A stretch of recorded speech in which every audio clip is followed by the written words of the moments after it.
നമസ്കാരം, ഞാൻ അഞ്ജു സിംഗ്. ഇന്നത്തെ കൃഷി ചോപ്പാലിൽ നമ്മൾ IPM-നെ കുറിച്ച് സംസാരിക്കും. IPM അതായത് സംയോജിത കീട നിയന്ത്രണത്തെ കുറിച്ച്. ഇവിടെ ചോദ്യങ്ങൾ മാത്രമല്ല, ഉത്തരങ്ങളും പരിഹാരങ്ങളും ഉണ്ടാകും. കരഘോഷത്തോടെ നമുക്ക് പരിപാടി ആരംഭിക്കാം. IPM എന്നത് രാസവസ്തുക്കൾ കുറവ് ഉപയോഗിക്കുന്നതോ അല്ലെങ്കിൽ ഉപയോഗിക്കാത്തതോ ആയ സാങ്കേതിക വിദ്യകൾ ഉപയോഗിക്കുന്ന ഒരു രീതിയാണ്. ഞങ്ങളുടെ വഴികാട്ടികളായ ഞങ്ങളോടൊപ്പമുള്ള അതിഥികളുടെ പാനൽ ഞങ്ങളെ സഹായിക്കുകയും അത് എങ്ങനെ ചെയ്യണമെന്നും എന്ത് ചെയ്യരുതെന്നും വിശദീകരിക്കുകയും ചെയ്യും.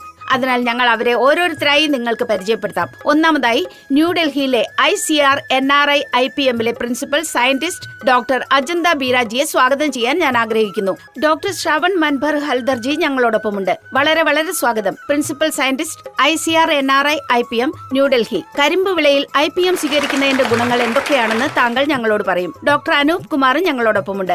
Senior scientist ICAR NRI IPM, New Delhi. നെല്ലിൽ IPM എങ്ങനെ സ്വീകരിക്കാം? രാസവസ്തുക്കളുടെ ഉപയോഗം കുറച്ചുകൊണ്ട് പ്രകൃതിയുടെ അനുഗ്രഹവും പൈതൃകവുമായ IPM സംയോജിത രീതിയിൽ എങ്ങനെ ഉപയോഗിക്കാം? നമ്മളൊരു പുതിയ പാതയിലേക്ക് നീങ്ങാൻ ശ്രമിക്കുന്നു. ഇരുട്ടിൽ നിന്ന് വെളിച്ചത്തിലേക്ക് എങ്ങനെ നീങ്ങാം? പ്രകൃതിയുമായി ബന്ധപ്പെട്ടുകൊണ്ട് നമുക്ക് എങ്ങനെ ഒരു പുതിയ ചിത്രം സൃഷ്ടിക്കാം? നമ്മുടെ ഭാവി തലമുറയ്ക്ക് ശുദ്ധമായ ഭക്ഷണം എങ്ങനെ നൽകാൻ കഴിയും? അവർക്ക് വേണ്ടി നമ്മൾ ഒരു ശ്രമം നടത്തുകയാണ്. മുന്നോട്ട് പോകുന്നതിന് മുമ്പ് അതിനെക്കുറിച്ച് കൂടുതൽ വിശദമായി വിശദീകരിക്കുന്ന ഒരു റിപ്പോർട്ട്. രാസമരുന്നുകളുടെ വിവേചനരഹിതമായ ഉപയോഗം കാരണം വിളകളിൽ വിഷാംശ അവശിഷ്ടങ്ങളുടെ അളവ് നിരന്തരം വർദ്ധിച്ചുകൊണ്ടിരിക്കുകയാണ്. പ്രത്യേകിച്ച് പച്ചക്കറികളിലും പഴങ്ങളിലും ഈ അവശിഷ്ടങ്ങൾ വളരെ കാലം നിലനിൽക്കും. ഈ പഴങ്ങളുടെയും പച്ചക്കറികളുടെയും ഉപഭോഗം മനുഷ്യന്റെ ആരോഗ്യത്തെ ദോഷകരമായി ബാധിക്കുന്നു. വാസ്തവത്തിൽ പല രാസ കീടനാശിനികളും അർബുദകാരികളാണ്. ഇതിനു പുറമെ അവശിഷ്ടങ്ങളുടെ അളവ് കയറ്റുമതിക്ക് നിശ്ചയിച്ചിട്ടുള്ള പരിധി കവിയുന്നു. അത്തരമൊരു സാഹചര്യത്തിൽ വാങ്ങുന്ന രാജ്യം നമ്മുടെ കാർഷിക ഉൽപ്പന്നങ്ങൾ എടുക്കാൻ വിസമ്മതിക്കുന്നു. സ്ഥിതി വിവര കണക്കുകൾ കാണിക്കുന്നത് നെല്ല്, പരുത്തി, പഴങ്ങൾ, പച്ചക്കറികൾ, സുഗന്ധ വ്യഞ്ജനങ്ങൾ, പൂക്കൾ തുടങ്ങിയ വിവിധ വിളകളിൽ പ്രതിവർഷം 67,000 ടൺ കീടനാശിനികൾ പ്രയോഗിക്കുന്നുണ്ടെന്നാണ്. ഇവയുടെ ആകെ മൂല്യം 2,25,000 കോടി രൂപയാണ്. ഈ രീതിയിൽ ഈ കീടനാശിനികൾ വിളകളുടെ വില വർദ്ധിപ്പിക്കുന്നുവെന്ന് നമുക്ക് പറയാം. അതുവഴി കർഷകരുടെ അറ്റാദായം കുറയുന്നു. ഇതിനു പുറമെ രാസമരുന്നുകളും മറ്റ് നിരവധി പ്രശ്നങ്ങൾ സൃഷ്ടിക്കുന്നു. കുറച്ചു സമയത്തിന് ശേഷം ദോഷകരമായ പ്രാണികൾ അവയ്ക്കെതിരെ പ്രതിരോധം വികസിപ്പിക്കുന്നു. ഈ രീതിയിൽ പ്രതിരോധം വികസിപ്പിക്കുന്ന പ്രാണികളിൽ കീടനാശിനികളുടെ സ്വാധീനം വളരെ കുറവാണ്. മറുവശത്ത് ഈ മരുന്നുകൾക്ക് ദോഷകരമായ പ്രാണികളെയും പ്രയോജനകരമായ പ്രാണികളെയും തമ്മിൽ വേർതിരിച്ചറിയാൻ കഴിയില്ല. അവ തളിക്കുമ്പോൾ ദോഷകരമായ പ്രാണികൾ മാത്രമല്ല, മിത്രപ്രാണികളും മരിക്കുന്നു.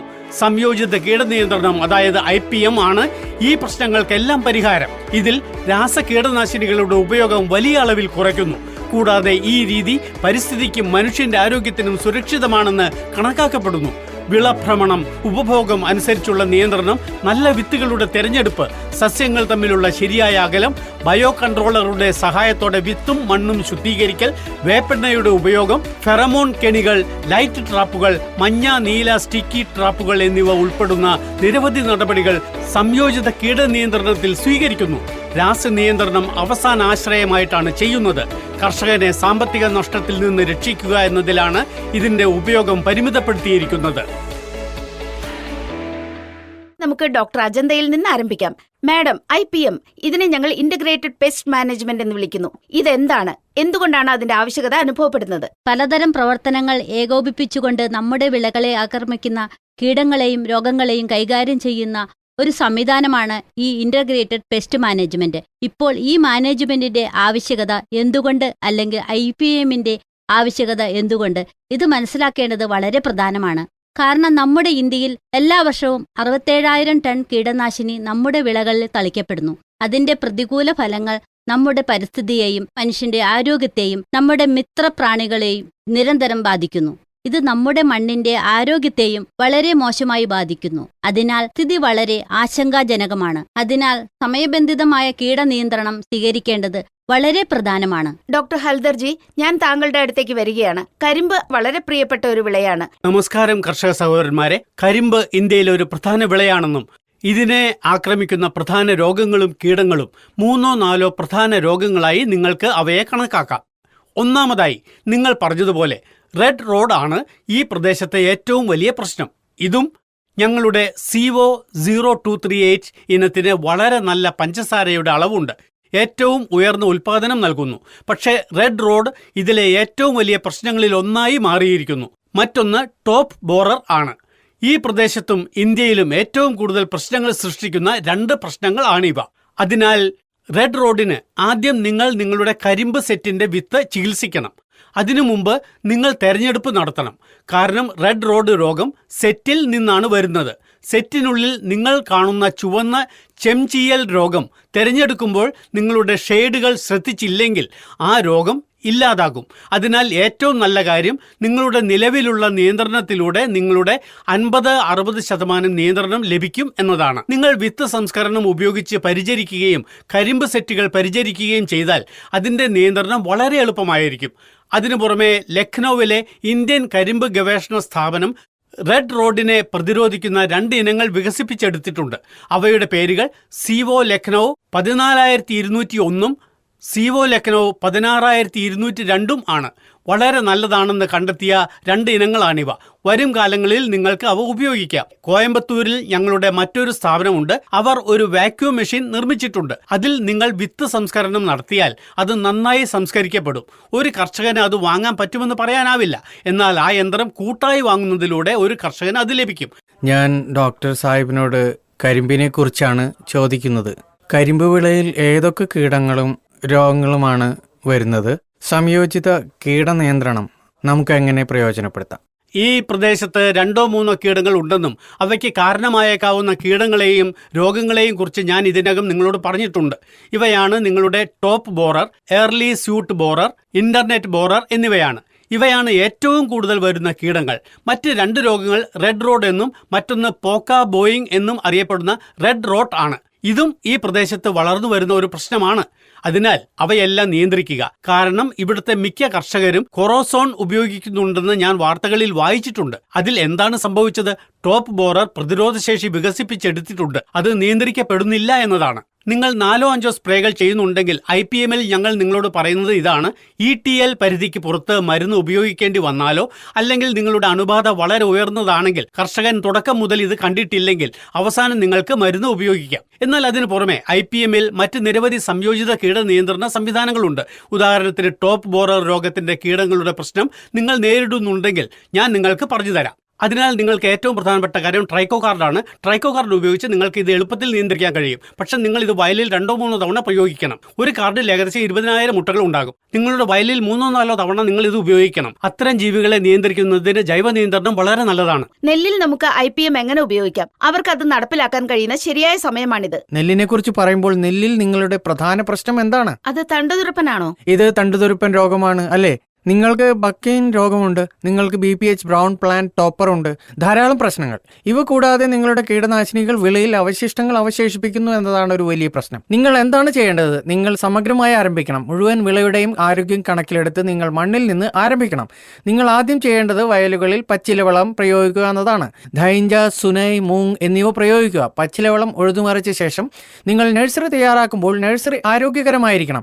അതിനായി വിത്ത് തിരഞ്ഞെടുക്കൽ. നിങ്ങൾ വിശ്വസനീയമായ ഉറവിടത്തിൽ നിന്ന് വിത്തുകൾ എടുത്ത് വിത്തുകൾ സംസ്കരിക്കുന്നു. കാർബൺ ഡൈ ഓക്സൈഡ് ഉപയോഗിച്ചാണ് വിത്ത് സംസ്കരണം നടത്തുന്നത്. നിങ്ങൾ ജൈവ രീതിയിലാണ് വിത്ത് സംസ്കരിക്കുന്നതെങ്കിൽ 1 കിലോ വിത്തിന് 10 ഗ്രാം എന്ന തോതിൽ ട്രൈക്കോഡെർമ ഫംഗസ് ഉപയോഗിച്ച് വിത്തുകൾ സംസ്കരിക്കണം. നിങ്ങൾ തൈകൾ നട്ടുപിടിപ്പിച്ചു. അതിനുശേഷം തൈകൾ പറിച്ചെടുക്കുമ്പോൾ നിങ്ങൾ ശ്രദ്ധിക്കണം. തൈകൾ പറിച്ചെടുക്കുമ്പോൾ പൊട്ടാതിരിക്കാൻ നഴ്സറിയിൽ വെള്ളം നിറയ്ക്കണം. ആ സമയത്ത് ചെടികൾ പറിച്ചെടുക്കപ്പെടും, പക്ഷേ വേരുകൾ പൊട്ടുകയില്ല. വേരുകൾ പൊട്ടിയാൽ രോഗം കൂടുതൽ ഗുരുതരമാകും. ഫംഗസിന് പ്രവേശിക്കാനുള്ള എളുപ്പവഴിയാണിത്. തൈകൾ പറിച്ചെടുത്ത ശേഷം നടുന്നതിന് മുമ്പ് തൈകൾ സംസ്കരിക്കേണ്ടത് ആവശ്യമാണ്. നിങ്ങൾ തൈകൾ എന്തുപയോഗിച്ച് സംസ്കരിക്കും? ക്യൂഡോമോറസ് ജൈവ ബാക്ടീരിയയാണ്. അതെ, ഉപയോഗിക്കുന്ന കീടനാശിനികളോ മറ്റേതെങ്കിലും രാസവസ്തുക്കളോ കുറച്ച് സമയത്തിന് ശേഷം നശിപ്പിക്കപ്പെടും. അതേസമയം ജൈവ ബാക്ടീരിയയോ ഫംഗസോ വയലിലേക്ക് പോയി അവിടെ തന്നെ തുടരും. അത് തുടർന്നാൽ അത് നിങ്ങളുടെ വിളയെ പല രോഗങ്ങളിൽ നിന്നും വളരെ കാലം സംരക്ഷിക്കും.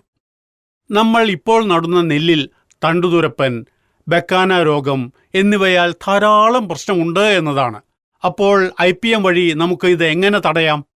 IPM-ൽ 2 ഘട്ടങ്ങളെക്കുറിച്ച് ഞങ്ങൾ നിങ്ങളോട് പറഞ്ഞിട്ടുണ്ട്. വിത്ത് സംസ്കരണത്തെക്കുറിച്ചും സസ്യ സംസ്കരണത്തെക്കുറിച്ചും ഞാൻ നിങ്ങളോട് പറഞ്ഞിട്ടുണ്ട്. അതിനു മുമ്പ് വിത്ത് ശൃംഖലയെക്കുറിച്ച് ഞാൻ നിങ്ങളോട് പറഞ്ഞിരുന്നു. അതിലൊരു ഘട്ടം ഒഴിവാക്കി നിങ്ങൾ നിങ്ങളുടെ വീട്ടിൽ നിന്ന് പോലും ഏതെങ്കിലും വിത്ത് ഉപയോഗിക്കുമ്പോൾ നിങ്ങൾ വിത്ത് 2% ഉപ്പിന്റെ ഉരുളയിലിടണം. ശരി, അപ്പോൾ എന്ത് സംഭവിക്കും? നേരിയ വിത്ത് പൊങ്ങിക്കിടക്കും, കനത്ത വിത്ത് സ്ഥിരമാകുമ്പോൾ ആരോഗ്യകരമാകും. അതിനാൽ ആ വിത്ത് എടുത്ത് 3-4 തവണ വെള്ളത്തിൽ വൃത്തിയാക്കുക. ശൃംഖലയിൽ ഇത് വളരെ പ്രധാനമാണ്. നിങ്ങൾ ചെടിയെ സ്യൂഡോമോണസ് ഉപയോഗിച്ച് ചികിത്സിച്ചതുപോലെ അതിനുശേഷം നിങ്ങൾ അത് സാധാരണ രീതിയിൽ വയലിൽ നടണം. അതെ, ഇപ്പോൾ നടുന്നതിന് മുമ്പ് തന്നെ ഒരു ഘട്ടം തണ്ടുതുരപ്പനുണ്ടോ എന്നതാണ്. വയലിൽ നടുന്നതിന് മുമ്പ് നിങ്ങൾ നഴ്സറിയുടെ മുകളിലെ 3 സെന്റിമീറ്റർ മുതൽ 4 സെന്റിമീറ്റർ വരെ ഇല പൊട്ടിച്ച് നീക്കം ചെയ്യണം. കാരണം തണ്ടുതുരപ്പൻ പ്രാണി നഴ്സറിയിൽ തന്നെ മുട്ടയിടുന്നു. അതിനാൽ നിങ്ങളുടെ മുട്ടകൾ ഇവിടെ തന്നെ തീരുന്നു. അവ ഒരിക്കലും വയലിൽ എത്തില്ല. അപ്പോൾ നിങ്ങളുടെ പ്രശ്നം കൂടുതൽ വർദ്ധിക്കില്ല. ഇനി പറമ്പിൽ പറിച്ചുനടൽ പൂർത്തിയായി എന്ന് കരുതുക. പറിച്ചുനടൽ സമയത്ത് നിങ്ങൾ എന്താണ് ശ്രദ്ധിക്കേണ്ടത്? ഒരിടത്ത് കുറഞ്ഞ 2 ചെടികളെങ്കിലും നടണം. പറിച്ചുനടൽ വരിവരിയായി നടത്തുകയും 3 മുതൽ 4 മീറ്റർ വരെ അകലത്തിൽ നടത്തുകയും വേണം. ഒരടി ഏകദേശം 40 സെന്റിമീറ്റർ സ്ഥലം വിടുക. ഇത് നടക്കാൻ ഉപയോഗപ്രദമാകും. വായുസഞ്ചാരവും നല്ലതായിരിക്കും. ഇതിനുശേഷം നിങ്ങൾ എന്ത് ചെയ്യണം? പാടത്തിന്റെ നിരീക്ഷണം ആവശ്യമാണ്. നിരീക്ഷണമില്ലാതെ IPM-ൽ IPM ചെയ്യാൻ കഴിയില്ല. നിങ്ങൾ ആഴ്ചതോറുമുള്ള ഇടവേളകളിൽ നിരീക്ഷിക്കുകയും ഏതെങ്കിലും പ്രാണി വരുന്നുണ്ടോ എന്ന് നോക്കുകയും വേണം. അല്ലേ? തണ്ടുതുരപ്പിന്റെ മുട്ടകൾ നിങ്ങൾക്ക് എളുപ്പത്തിൽ തിരിച്ചറിയാൻ കഴിയും. 10% കൂടുതൽ തണ്ടുതുരപ്പന്മാർ ഉണ്ടെങ്കിൽ നിങ്ങൾ കൂടുതൽ എന്തെങ്കിലും ചെയ്യേണ്ടതുണ്ട്. IPM-ൽ ഒന്നും ചെയ്യാതിരിക്കുന്നത് ധാരാളം ചെയ്യുന്നതിന് തുല്യമാണ്. ഇതിൽ എന്ത് സംഭവിക്കും? നിങ്ങൾ മരുന്ന് പ്രയോഗിക്കുന്നില്ലെങ്കിൽ ചിലന്തികളും മിത്രപ്രാണികളും അവരുടെ ജോലി വളരെയധികം ചെയ്യും. തക്കാളി ഒരു നാണ്യവിളയാണ്. വർഷം മുഴുവനും ഇതിനാവശ്യക്കാരുണ്ട്. പച്ചക്കറികളിൽ ഇത് വളരെ പ്രധാനമാണ്. പ്രത്യേകിച്ച് തക്കാളി പാകം ചെയ്ത് കഴിക്കുന്ന ഒരു വിളയായതിനാൽ സാലഡായും പച്ചയായും ഉപയോഗിക്കുന്നു. അതിനാൽ ഇതിന് നിരവധി കീടങ്ങളുണ്ട്. അവയിൽ കായ്ത്തുരപ്പനുമുണ്ട്. അതോടൊപ്പം വെളുത്ത ഈച്ചയും ഉണ്ട്. വൈറസുമായി ബന്ധപ്പെട്ട രോഗങ്ങളും ഇതിൽ വരുന്നു. ഇതിനൊപ്പം നേരത്തെയും വൈകിയുമുള്ള വരൾച്ചയും ഇപ്പോൾ നെമറ്റോഡുകൾ എന്നറിയപ്പെടുന്ന നെമറ്റോഡുകളും റൂട്ടുകെട്ടിന്റെ പ്രശ്നവും ഇതിൽ വലിയ അളവിൽ കാണപ്പെടുന്നു. അതിനാൽ ഈ രോഗങ്ങളെല്ലാം തടയാൻ നമ്മൾ സംയോജിത കീടനിയന്ത്രണം ഉപയോഗിക്കണം. നേരത്തെ സൂചിപ്പിച്ചതുപോലെ നേരിട്ട് രാസവസ്തുക്കൾ ഉപയോഗിക്കരുത്. ഉദാഹരണത്തിന് മണ്ണിലൂടെ പകരുന്ന നിമാവിരകൾ പോലുള്ള രോഗങ്ങളുടെ സാധ്യത കുറയ്ക്കുന്നതിന് വിളഭ്രമണം സ്വീകരിക്കണം. അതോടൊപ്പം നേരത്തെ ഊന്നിപ്പറഞ്ഞ ട്രൈക്കോഡർമ, സ്യൂഡോമോണസ് പോലുള്ള ജൈവ നിയന്ത്രണ മാർഗങ്ങൾ പരമാവധി ഉപയോഗിക്കണം. ട്രൈക്കോഡർമ ഒരു സൗഹൃദ കുമിളാണ്. ഇത് മണ്ണിൽ സംസ്കരിക്കുന്നതിനും വിത്തുകൾക്കൊപ്പം ഉപയോഗിക്കാനും കഴിയും. മണ്ണിൽ സംസ്കരിക്കുന്നതിന് ജൈവവളത്തിൽ കലർത്തണം. ടെന്നിന് 1 കിലോ എന്ന തോതിൽ മണ്ണിര വളത്തിലോ ചാണകവളത്തിലോ കലർത്താം. അതോടൊപ്പം കിലോയ്ക്ക് 5 ഗ്രാം എന്ന തോതിൽ തക്കാളിയുടെ ബ്രിഡ്ജ് ട്രീറ്റ്മെന്റും നടത്താം. മണ്ണ് സംസ്കരണവും വിത്ത് സംസ്കരണവും നടത്തുമ്പോൾ മണ്ണുമായി ബന്ധപ്പെട്ട രോഗങ്ങൾ വലിയ അളവിൽ കുറയുന്നു. അതുപോലെ പഴം തുരപ്പൻ അല്ലെങ്കിൽ പഴം ഭേദകൻ എന്ന് നമ്മൾ വിളിക്കുന്ന പഴം തുരപ്പൻ വളരെ പ്രധാനപ്പെട്ട ഒരു പ്രാണിയാണ്. ഇത് വിളകൾക്ക് വളരെയധികം നാശമുണ്ടാക്കുന്നു. കർഷകർ ഇതുമൂലം വളരെയധികം ബുദ്ധിമുട്ടുന്നു. ഇതിനായി കഴിയുന്നിടത്തോളം കീടങ്ങൾ വളരെ കുറഞ്ഞ സാമ്പത്തിക നാശനഷ്ടം കൈവരിക്കുമ്പോൾ മാത്രമേ രാസവസ്തുക്കൾ ഉപയോഗിക്കാവൂ. ഇതിനാൽ ഹെലിലൂർ എന്ന പേരിൽ വരുന്ന ഫെറോമോൺ കെണി ഉപയോഗിക്കാം. അതിനു പുറമെ ഹെക്ടറിന് NPV 250 എന്ന നിരക്കിൽ നമുക്ക് ഇത് ഉപയോഗിക്കാം. ഇതോടൊപ്പം വെള്ളീച്ചയ്ക്കോ നീല വെള്ളീച്ചയ്ക്കോ മഞ്ഞ സ്റ്റിക്കി കെണികളോ മഞ്ഞ കെണികളോ ഉപയോഗിക്കാം. ഏക്കറിന് 5 മുതൽ 10 വരെ എന്ന നിരക്കിൽ നമുക്ക് അവ ഉപയോഗിക്കാം. നിരീക്ഷണത്തിനായി നമ്മൾ ഇത് ഉപയോഗിക്കുകയാണെങ്കിൽ കൂട്ടക്കെണി നടത്താൻ കഴിയുന്ന തരത്തിൽ ഇതിന്റെ നിരക്ക് ഏക്കറിന് 15 മുതൽ 20 വരെയായി വർദ്ധിപ്പിക്കണം. ഇതോടൊപ്പം രാസവസ്തുക്കളിലേക്കോ കീടനാശിനികളിലേക്കോ പോകുന്നതിനു മുമ്പ് ബുവേറിയ ബാസിന, മെറ്റാർഹിസിയം പോലുള്ള ബയോളജിക്കൽ കൺട്രോളറുകൾ ഉപയോഗിക്കണം. നിമാവിരകൾക്കും പെയ്സിലോമൈസസ് പോലുള്ള നല്ല ബയോളജിക്കൽ കൺട്രോളറുകൾ നമുക്ക് ഉപയോഗിക്കാം. ഈ വസ്തുതകൾ ഉപയോഗിച്ച്, ഈ സാങ്കേതിക വിദ്യകൾ ഉപയോഗിച്ച് മാത്രമേ തക്കാളിയിൽ സംയോജിത കീടനിയന്ത്രണം സ്വീകരിക്കാൻ പാടുള്ളൂ. ഞാൻ നിങ്ങളോട് ചോദിക്കാൻ ആഗ്രഹിക്കുന്നു, IPM ചികിത്സയിലൂടെ തക്കാളി വിളവ് നല്ലതായിരിക്കുമോ? അതായത് ഞാനിപ്പോൾ നിങ്ങളോട് പറഞ്ഞതുപോലെ സംയോജിത കീടനിയന്ത്രണത്തിന്റെ വിവിധ ഘടകങ്ങൾ തക്കാളിയിൽ സംയോജിത കീടനിയന്ത്രണ സംവിധാനം സ്വീകരിക്കാം. നമുക്ക് അത് നടപ്പിലാക്കാൻ കഴിയും. അതോടൊപ്പം നിങ്ങൾ ചോദിച്ച ചോദ്യം ഇതുപയോഗിച്ച് തക്കാളി വിളവ് വർദ്ധിക്കുമോ എന്നതാണ്. തീർച്ചയായും തക്കാളി വിളവ് വർദ്ധിക്കുന്നു. കാരണം സംയോജിത കീടനിയന്ത്രണ IPM-ൽ ഒരു രോഗം വന്നതിന് ശേഷം ഞങ്ങൾ അത് നിർണ്ണയിക്കുന്നില്ല. ഏതെങ്കിലും രോഗം വന്നാൽ അല്ലെങ്കിൽ ഏതെങ്കിലും കീടബാധ വർദ്ധിച്ചാൽ അത് നമ്മെയോ നമ്മുടെ വിളയെയോ ദോഷകരമായി ബാധിക്കുന്നതിനു മുമ്പ് നമുക്കത് നിർണ്ണയിക്കാൻ കഴിയും. കീടനിയന്ത്രണത്തെക്കുറിച്ച് സംസാരിക്കുമ്പോൾ കർഷകർ നേരിടുന്ന ഏറ്റവും വലിയ 2 പ്രശ്നങ്ങൾ, ഒന്ന് കീടത്തെ ശരിയായി തിരിച്ചറിയുക എന്നതാണ്. മറ്റൊന്ന് അതിന്റെ മാനേജ്മെന്റിനുള്ള ശരിയായ ഉപദേശം എന്നിവയാണ്. ഒരു വിദഗ്ധന്റെ അഭാവത്തിൽ അവർ വിവര ആശയവിനിമയ സാങ്കേതിക വിദ്യയുടെ ഉപകരണങ്ങൾ ഉപയോഗിക്കുകയാണെങ്കിൽ ശരിയായ സമയത്ത് അവർക്ക് ശരിയായ വിവരങ്ങൾ എളുപ്പത്തിൽ ലഭിക്കും. ഇതിനായി അടുത്തിടെ നമ്മുടെ Indian council of agricultural research നമ്മുടെ കാർഷികക്ഷേമ വകുപ്പുമായി സഹകരിച്ച് നാഷണൽ പെസ്റ്റ് സർവൈലൻസ് സിസ്റ്റം എന്ന് ഞങ്ങൾ വിളിക്കുന്ന വളരെ നല്ല ഒരു ആപ്പ് സൃഷ്ടിച്ചു. ചുരുക്കത്തിൽ അതിൻ്റെ പേര് NPSS എന്നാണ്. അതിൻ്റെ സഹായത്തോടെ കീടങ്ങളെയും രോഗങ്ങളെയും തിരിച്ചറിയാൻ ഞങ്ങൾ കൃത്രിമ ബുദ്ധി ഉപയോഗിക്കുന്നു. അതിനാൽ നിങ്ങൾക്ക് നിങ്ങളുടെ വയലിൻ്റെ ഒരു ഫോട്ടോ എളുപ്പത്തിൽ നൽകാനാകും. അതിലൂടെ അത് ഏത് കീടമോ രോഗമോ ആണെന്ന് അത് നിങ്ങളോട് പറയും. തുടർന്ന് നിങ്ങളുടെ വയലിലെ കീടബാധയുടെ അളവ് നിങ്ങൾ അതിനോട് പറഞ്ഞാൽ അത് ഇടത്തരം ലെവലാണോ അതോ വളരെ ഗുരുതരമായ പ്രശ്നമാണോ എന്നും, അല്ലെങ്കിൽ വളരെ കുറവാണെങ്കിൽ അതിൻ്റെ അടിസ്ഥാനത്തിൽ അത് നിങ്ങൾക്ക് ഉപദേശവും നൽകുന്നു. എൻ്റെ പേര് മുകേഷ് നഗർ, ഗൗതം ബുദ്ധനഗർ, നോയിഡ ജില്ലയിലെ ബംബാവത്ത് ഗ്രാമം. NPSSന്റെ ഗുണങ്ങൾ എന്തൊക്കെയാണ്? അതിന്റെ പ്രയോജനം എന്താണ്? ഈ NPSS ആപ്പ് വിവര ആശയവിനിമയ സാങ്കേതികവിദ്യ ഉപയോഗിക്കുന്നു എന്നത് കർഷകർക്ക് അവരുടെ കൃഷിയിടങ്ങളിലെ കീടങ്ങളുടെയും രോഗങ്ങളുടെയും തോത് അടിസ്ഥാനമാക്കിയാണ് ഉപദേശം നൽകുന്നത്. അത് മറ്റ് ആപ്പുകളിൽ ഇല്ല.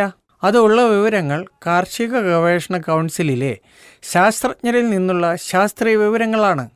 ശരിയായ ഉറവിടങ്ങളിൽ നിന്ന് അവർ എടുത്ത വിവരങ്ങൾ അതിലുണ്ട് താനും. സർ, നിങ്ങൾ പറഞ്ഞ ആപ്പ് വളരെ മികച്ചതാണെന്ന് ഞാൻ കരുതുന്നു. ആരെങ്കിലും നിങ്ങളോട് എന്തെങ്കിലും പറയുകയും നിങ്ങൾ ഒരു കടയിൽ പോവുകയും ആരെങ്കിലും നിങ്ങളെ ആശയക്കുഴപ്പത്തിലാക്കാൻ ശ്രമിക്കുകയും ചെയ്താൽ നിങ്ങളത് ആ ആപ്പിൽ ഇടുക. നിങ്ങൾക്ക് ഉടൻ തന്നെ ഉത്തരം ലഭിക്കും. ഇപ്പോൾ മാഡം, ഞാനിത് അറിയാൻ ആഗ്രഹിക്കുന്നു. കാരണം നമ്മൾ തക്കാളിയിൽ നിന്നാണ് തുടങ്ങിയത്. തക്കാളി വളരെ നല്ല വിളയാണെന്ന് നമുക്ക് എല്ലാവർക്കും അറിയാം. ഇത് പോഷകങ്ങളാൽ നിറഞ്ഞതാണ്. ഇതിന് വിപണിയിൽ നല്ല വിലയും ലഭിക്കുന്നു. പക്ഷേ അതിലൊരു വെല്ലുവിളി അതിന്റെ ഷെൽഫ് ലൈഫ് കുറവാണ് എന്നതാണ്. IPM ഉപയോഗിച്ച് നമുക്ക് അതിന്റെ ഷെൽഫ് ലൈഫ് മെച്ചപ്പെടുത്താൻ കഴിയുമോ? എന്ത് തരത്തിലുള്ള ഫലങ്ങളാണുള്ളത്? ഇത് വിളയെ കൂടുതൽ ആരോഗ്യകരമാക്കുമോ?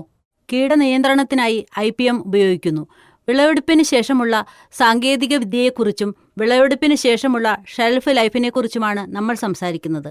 വിളവെടുപ്പിന് ശേഷമുള്ള സമയത്തും IPMന്റെ വ്യത്യസ്ത സമീപനങ്ങൾ ഉപയോഗിച്ച് നമുക്ക് തക്കാളിയുടെ ഷെൽഫ് ലൈഫ് വർദ്ധിപ്പിക്കാൻ കഴിയും. അത് ശരിയാണ്. പക്ഷെ അതിനു മുമ്പ് ഞാൻ നേരത്തെ പറഞ്ഞതുപോലെ കൃഷിയിടത്തിൽ തന്നെ ധാരാളം കീടങ്ങളും രോഗങ്ങളും കണ്ടെത്തിയാൽ വിളയെടുക്കുമ്പോൾ ആ കീടങ്ങളുടെയും രോഗങ്ങളുടെയും അവശിഷ്ടങ്ങൾ വളരെയധികം കുറയും. അതിനാൽ നമ്മൾ സംഭരണത്തിനായി പോകുമ്പോൾ ആ സമയത്തും തക്കാളിയുടെ ഗുണനിലവാരം കേടുകൂടാതെ ഇരിക്കും. തീർച്ചയായും മാഡം. തക്കാളി വിളയിൽ IPMന്റെ ഉപയോഗം വളരെ നല്ല ഫലങ്ങൾ നൽകുന്നത് എങ്ങനെയെന്ന് താങ്കൾ പറഞ്ഞു. ഇനി കർഷകരോട് സംസാരിക്കാം. ഞാൻ രാകേഷ് റോയ്. ഞാൻ ഒരു കരിമ്പ് കർഷകനാണ്. ഇപ്പോൾ നമ്മൾ IPMനെ കുറിച്ചാണ് സംസാരിക്കുന്നത്. അതിനാൽ ഞാൻ കരിമ്പിൽ എൻ്റെ IPM ഉപയോഗിക്കുന്നു. ഫെറമോൺ കെണിയേക്കാളും ട്രൈക്കോകാർഡിനേക്കാളും മികച്ചതാണ് ലൈറ്റ് ട്രാപ്പ് എന്ന് ഞാൻ കണ്ടെത്തി. ടോപ്പ് ബോറർ നമ്മുടെ ജില്ലയിലെ മുഴുവൻ സംസ്ഥാനത്തും ഒരു പ്രശ്നമാണ്. 238 ഇനങ്ങളിൽ ഇത് വലിയ അളവിൽ കൈകാര്യം ചെയ്തിട്ടുണ്ട്. സർ, എനിക്ക് നിങ്ങളോട് ഒരു ചോദ്യമുണ്ട്. നമ്മുടെ കർഷക സഹോദരന്മാർ കീടനാശിനികൾ കാരണം എല്ലാ വർഷവും വൻതോതിൽ ജീവൻ നഷ്ടപ്പെടുന്നു. അവർ കടയുടമകളുടെ അടുത്തേക്ക് പോകുന്നു. അവർ സ്പ്രേ ചെയ്യാനോ തരികളിടാനോ ഭാരമുള്ള മരുന്നുകൾ നൽകുന്നു. അവയിൽ പലതും വയലുകളിൽ നശിക്കുന്നു. അതിനാൽ കർഷകർക്ക് എന്ത് മുൻകരുതലുകൾ എടുക്കണമെന്നും എന്തെല്ലാം ശ്രദ്ധിക്കണമെന്നും പറഞ്ഞു തരിക. നോക്കൂ, നിങ്ങൾ വളരെ നല്ല ഒരു ചോദ്യമാണ് ചോദിച്ചത്. നിങ്ങൾ നിങ്ങളുടെ അനുഭവം പറയുകയും ചെയ്തു. ഇത് നിങ്ങൾ പറയുന്ന സംയോജിത കീടനിയന്ത്രണത്തിൻ്റെ ഒരു സാങ്കേതികത കൂടിയാണ്. അതിനാൽ ഇതിൻ്റെ ഉപയോഗത്തിൽ നിന്ന് നിങ്ങൾക്ക് ധാരാളം നേട്ടങ്ങൾ ലഭിച്ചുവെന്ന് നിങ്ങൾ തന്നെ പറഞ്ഞു. അതിനാൽ സംയോജിത കീടനിയന്ത്രണത്തിൻ്റെ വിവിധ സാങ്കേതിക വിദ്യകൾ ഉപയോഗിക്കുകയാണെങ്കിൽ എല്ലാ കർഷകർക്കും ഇത് വളരെ നല്ല വിവരമാണ്. അതിനാൽ ഇത് ചെയ്യുന്നതിലൂടെ നമ്മുടെ മണ്ണിനെ വിഷത്തിൽ നിന്ന് രക്ഷിക്കുക മാത്രമല്ല പരിസ്ഥിതിയെയും ആരോഗ്യത്തെയും സംരക്ഷിക്കുകയും ചെയ്യും. അതുകൊണ്ട് ഇത് വളരെ എളുപ്പമുള്ള ഒരു സാങ്കേതികതയാണ്. ഫെറോമോൺ കെണിയായാലും മഞ്ഞ സ്റ്റിക്കി ട്രാപ്പ് ആയാലും മറ്റേതെങ്കിലും കെണിയായാലും കീടങ്ങളെ നിരീക്ഷിക്കാനും കൈകാര്യം ചെയ്യാനും കഴിയും. നിങ്ങൾ പറഞ്ഞതുപോലെ കീടനാശിനി വ്യാപാരികളുടെ അടുത്തേക്ക് പോകുമ്പോൾ അത് മിശ്രിതമോ മറ്റ് തെറ്റായ കീടനാശിനികളോ ആണ് പറയുന്നത്. അതിനാൽ നമ്മൾ വിവര ആശയവിനിമയ സാങ്കേതിക സംവിധാനം ഉപയോഗിക്കുകയാണെങ്കിൽ സംയോജിത കീടനാശിനി മാനേജ്മെന്റിനായി ശാസ്ത്രജ്ഞർ സൃഷ്ടിച്ച ഉപകരണങ്ങൾ, അത് കിസാൻ, പ്ലാന്റിക്സിന്റെ ആപ്പ് അല്ലെങ്കിൽ ഞാൻ ഇപ്പോൾ സൂചിപ്പിച്ച ഞങ്ങളുടെ NPSS എന്നിവ ആകട്ടെ, നിങ്ങൾ ഈ ആപ്പുകൾ ഉപയോഗിക്കുകയാണെങ്കിൽ കീടനാശിനി വ്യാപാരി നിങ്ങൾക്ക് നൽകുന്ന തെറ്റായ വിവരങ്ങൾ ഒഴിവാക്കാൻ നിങ്ങൾക്ക് കഴിയും. കാരണം ഈ ആപ്പുകൾ വഴി നിങ്ങൾക്ക് കീടനാശിനി വ്യാപാരി നൽകിയ തെറ്റായ വിവരങ്ങൾ പരിശോധിക്കാൻ കഴിയും. ഞാൻ സുനിത പാണ്ഡേജിയോട് സംസാരിക്കാൻ ആഗ്രഹിക്കുന്നു. നമ്മൾ നാഷണൽ കീട നിരീക്ഷണ സംവിധാനം NPSS കുറിച്ചാണ് സംസാരിക്കുന്നത്. നാഷണൽ കീട നിരീക്ഷണ സംവിധാനമുണ്ട്. ഇതിൽ പലപ്പോഴും സംഭവിച്ചിരുന്നത് നമ്മുടെ എല്ലാ കർഷക സഹോദരന്മാരും വയലിൽ പോയി ഏതെങ്കിലും പ്രാണിയെ കണ്ടാൽ അവർ നേരിട്ട് കീടനാശിനി വ്യാപാരിയുടെ അടുത്തേക്ക് പോകുകയും നിങ്ങൾക്ക് എന്ത് മരുന്ന് നൽകിയാലും ഏത് മരുന്നാണ് ഫലപ്രദമെന്ന് നിങ്ങൾക്കറിയാത്തതിനാൽ നിങ്ങൾ അത് ഉപയോഗിക്കുകയും ചെയ്തു. ഒരു മരുന്ന് എത്ര അളവിൽ ഉപയോഗിക്കണം, അളവ് എന്തായിരിക്കണം? അപ്പോൾ സംഭവിക്കുന്നത്, നിങ്ങൾക്കൊരു ആപ്പ് ഉണ്ടെങ്കിൽ നിങ്ങൾ അത് ഡൗൺലോഡ് ചെയ്ത് കഴിഞ്ഞാൽ ആ കിറ്റിന്റെ ഫോട്ടോയിൽ നിങ്ങൾ ക്ലിക്ക് ചെയ്യും. ഫോട്ടോയിൽ ക്ലിക്ക് ചെയ്ത് കഴിഞ്ഞാൽ അത് ഏത് കിറ്റാണെന്ന് നിങ്ങൾക്ക് മനസ്സിലാകും. ഇത് യഥാർത്ഥ സമയമാണ്. തീർച്ചയായും അതെ, ഇത് യഥാർത്ഥ സമയമാണ്. നിങ്ങൾ അതിൽ ഏത് കീടമാണെന്ന് ഇടുക. ആ കീടത്തിന്റെ അളവ് കുറഞ്ഞതോ ഇടത്തരമോ കഠിനമോ ആകട്ടെ, നിങ്ങൾ അതിലിടുന്നത് കാണും. അതനുസരിച്ച് നിങ്ങൾക്ക് ഒരു ഉപദേശം ലഭിക്കും. അതിലെ ഏറ്റവും വലിയ നല്ല കാര്യം, അതിൽ രജിസ്റ്റർ ചെയ്തിരിക്കുന്ന കീടനാശിനി കേന്ദ്ര കീടനാശിനി ബോർഡും രജിസ്ട്രേഷൻ കമ്മിറ്റിയും അംഗീകരിച്ചതാണ് എന്നതാണ്. അതിനാൽ നിങ്ങൾ അത് ശുപാർശ ചെയ്യണം. ഞങ്ങളുടെ ഈ ആപ്പ് 65 വിളകളെയും 901 കീടങ്ങളെയും രോഗങ്ങളെയും 173 പോഷകങ്ങളെയും കുറിച്ചുള്ള വിവരങ്ങൾ നൽകുന്നു. തീർച്ചയായും മാഡം, താങ്കൾ പറഞ്ഞതുപോലെ ഇപ്പോൾ തത്സമയമാണെന്ന് നിങ്ങൾക്ക് ഒരു ചിത്രം അപ്ലോഡ് ചെയ്യാൻ കഴിയും. നിങ്ങൾക്ക് പരിഹാരം ലഭിക്കും. അപ്പോൾ ഈ സിസ്റ്റം, ഈ മുഴുവൻ ആപ്പും കാരണം ധാരാളം കർഷകർ ഇതിൽ ചേരുകയാണെങ്കിൽ ഇത് ഏതെങ്കിലും വിധത്തിൽ നമ്മുടെ മറ്റു പദ്ധതികളുമായി ബന്ധിപ്പിച്ചിട്ടുണ്ടോ? ഞാൻ വിള ഇൻഷുറൻസ് പദ്ധതിയെക്കുറിച്ച് പറഞ്ഞാലും ഇല്ലെങ്കിലും, കാരണം അതിൽ പലപ്പോഴും രോഗങ്ങൾ കാരണം വിളകൾ നശിക്കുന്നത് നമ്മൾ കാണുന്നു. അതിനാൽ ഏതെങ്കിലും വിധത്തിൽ ഇതുമായി എന്തെങ്കിലും ബന്ധമുണ്ടോ? കർഷകരും ഇതിനെക്കുറിച്ച് ആശങ്കാകുലരാണെന്ന് ഞാൻ കരുതുന്നു. തീർച്ചയായും നമ്മുടെ കർഷകർക്കും ഇതിൽ എങ്ങനെ പങ്കെടുക്കാമെന്ന് നോക്കൂ. നിങ്ങൾ വയലിൽ പോയി ഒരു കീടത്തെ കാണുമ്പോൾ നിങ്ങൾ അവിടെ പോയി അത് ഗുണപരമായ മാതൃകയിൽ നൽകുക. അപ്പോൾ വെബ് പോർട്ടൽ പരിശോധിക്കുന്ന ഞങ്ങളുടെ വിദഗ്ധർ അവിടെ ഇരിപ്പുണ്ട്. അതിനാൽ ഈ കീടം ഇവിടെ ബാധിച്ചിട്ടുണ്ടെന്ന് അവർ ഉടൻ മനസ്സിലാക്കുന്നു. അതിനാൽ ഞങ്ങളുടെ കൃഷി വിപുലീകരണ ഓഫീസർമാരും സംസ്ഥാന വകുപ്പിലെ ഉദ്യോഗസ്ഥരും ഞങ്ങളുടെ CIPMC സ്കൗട്ടുകളും ഉടൻ പോയി ഉപദേശങ്ങൾ നൽകും. മുമ്പ് ഒരു ഉപദേശം നൽകാൻ 10 അല്ലെങ്കിൽ 15 ദിവസമെടുക്കുമായിരുന്നു. എന്നാൽ ഇന്ന് ഞങ്ങളുടെ വിദഗ്ധർ ഇരുന്ന് ഉടനടി ഉപദേശങ്ങൾ നൽകും. ഒരു തരത്തിൽ പറഞ്ഞാൽ ഈ ആപ്പ് വഴി കർഷകർക്ക് അവരുടെ പ്രശ്നങ്ങൾക്ക് തത്സമയ പരിഹാരം ലഭിക്കും. അതായത് നിങ്ങൾ ടൈപ്പ് ചെയ്യുമ്പോൾ തന്നെ ഉത്തരം ലഭിക്കും. ബുലന്ദ്ശഹറിൽ, പ്രത്യേകിച്ച് സിയാന ബ്ലോക്കിൽ 80% തോട്ടങ്ങളാണുള്ളത്. തോട്ടങ്ങളെക്കുറിച്ചും രോഗങ്ങളെക്കുറിച്ചും അവ എങ്ങനെ തടയാമെന്നും താങ്കൾ ഞങ്ങളോട് പറയണമെന്ന് ഞങ്ങൾ ആഗ്രഹിക്കുന്നു. പഴയീച്ച എന്നറിയപ്പെടുന്ന പഴയീച്ചയുടെ പ്രശ്നം ദിനം പ്രതി വർദ്ധിച്ചു വരികയാണ് എന്ന് ഞാൻ നിങ്ങളോട് പറയാൻ ആഗ്രഹിക്കുന്നു. ഇതിന് പിന്നിൽ നിരവധി കാരണങ്ങളുണ്ട്.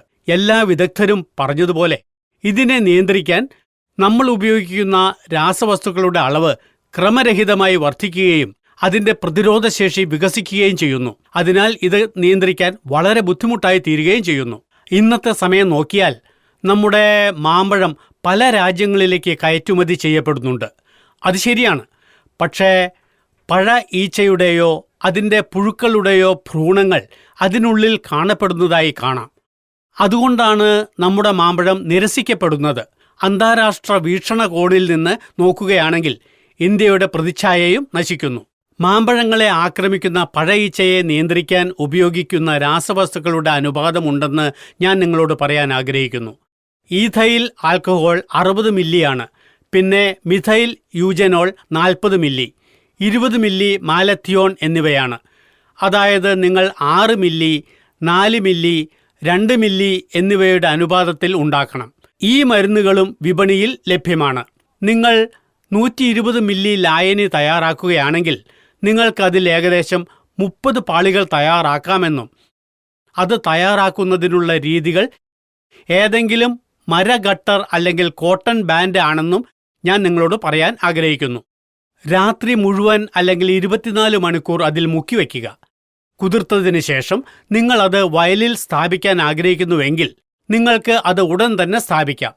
24 മണിക്കൂറിന് ശേഷം ആ സമയത്ത് ഉപയോഗിക്കാൻ നിങ്ങൾ ആഗ്രഹിക്കുന്നില്ലെങ്കിൽ നിങ്ങൾക്ക് അലൂമിനിയം ഫോയിൽ കൊണ്ട് പൊതിയാം. അങ്ങനെ അതിലുള്ള ഗന്ധം പറന്നു പോകില്ല. നിങ്ങൾക്ക് അത് ഉപയോഗിക്കാൻ താൽപ്പര്യപ്പെടുമ്പോഴെല്ലാം ഞാൻ സൂചിപ്പിച്ച അനുപാതത്തിൽ തന്നെ മരുന്ന് ഉപയോഗിക്കുക. ഇത് പഴയീച്ചകളെ വലിയ അളവിൽ ഇല്ലാതാക്കും. തീർച്ചയായും താങ്കൾ ഇവിടെ അനുപാതം ആവർത്തിച്ച് പരാമർശിച്ചിട്ടുണ്ട്. അതിനാൽ ഇപ്പോൾ ഞാൻ ഡോക്ടർ വന്ദന പാണ്ഡേജിയിലേക്ക് വരട്ടെ. വന്ദനാജി, നോക്കൂ, നമ്മൾ IPM-നെ കുറിച്ച് സംസാരിച്ചപ്പോൾ കീടനാശിനികൾ ഉപയോഗിക്കരുതെന്ന് എവിടെയും പറഞ്ഞിട്ടില്ല. പക്ഷേ അത് അവസാന ഓപ്ഷനാണ്. തീർച്ചയായും ആ അവസാന ഓപ്ഷനിലും നിങ്ങൾ നിങ്ങളുടെ പൂർണ്ണ വിവേചനാധികാരം ഉപയോഗിക്കണം. അനുപാതം എന്തായിരിക്കണം, എപ്പോൾ, എത്ര കാത്തിരിപ്പ് കാലയളവ്. IPM എന്നാൽ നിങ്ങൾ പൂർണ്ണമായും ജൈവമാണെന്ന് അർത്ഥമാക്കുന്നില്ല. പക്ഷേ പ്രശ്നം വർദ്ധിക്കുകയാണെങ്കിൽ നിങ്ങളത് രാസവസ്തുക്കൾ ഉപയോഗിച്ച് പരിഹരിച്ചാൽ എങ്ങനെ? നിങ്ങൾ പറഞ്ഞത് തികച്ചു ശരിയാണ്. IPM-ൽ ഇതുവരെ എല്ലാ ശാസ്ത്രജ്ഞരും നിങ്ങളോട് പറഞ്ഞതുപോലെ നിങ്ങൾ കീടനാശിനികൾ ഉപയോഗിക്കരുതെന്ന് IPM-ൽ എവിടെയും പറയുന്നില്ല. ഇപ്പോൾ ഞങ്ങൾ ഉപയോഗിച്ച ന്യായയുക്തമായ വാക്ക് ഇക്കാലത്ത് ഭക്ഷ്യശൃംഖലയിലെ എല്ലാ ഭക്ഷ്യവസ്തുക്കളിലും പഴങ്ങളിലും പച്ചക്കറികളിലും കീടനാശിനി അവശിഷ്ടങ്ങളുടെ പ്രശ്നം നാം നേരിടുന്നു എന്നതാണ്. എന്തുകൊണ്ടാണ് ഇത് സംഭവിക്കുന്നത്? IPM-ന്റെ ഒരു ഘടകമായി നമ്മൾ ഇത് വിവേകപൂർവ്വം ഉപയോഗിക്കുകയാണെങ്കിൽ ലേബൽ ലഘുലേഖയിൽ നൽകിയിരിക്കുന്ന മാർഗനിർദ്ദേശങ്ങൾ അനുസരിച്ച് കർഷകർക്ക് ഇതുവരെ പരിശീലിക്കാൻ കഴിയാത്ത വളരെ പ്രധാനപ്പെട്ട ഒരു കാര്യമാണിത്. അതിൽ നൽകിയിരിക്കുന്ന മാർഗനിർദ്ദേശങ്ങൾ എന്തൊക്കെയാണെന്ന് അറിയാൻ ലേബലും ലഘുലേഖയും വിശദമായി വായിക്കണം.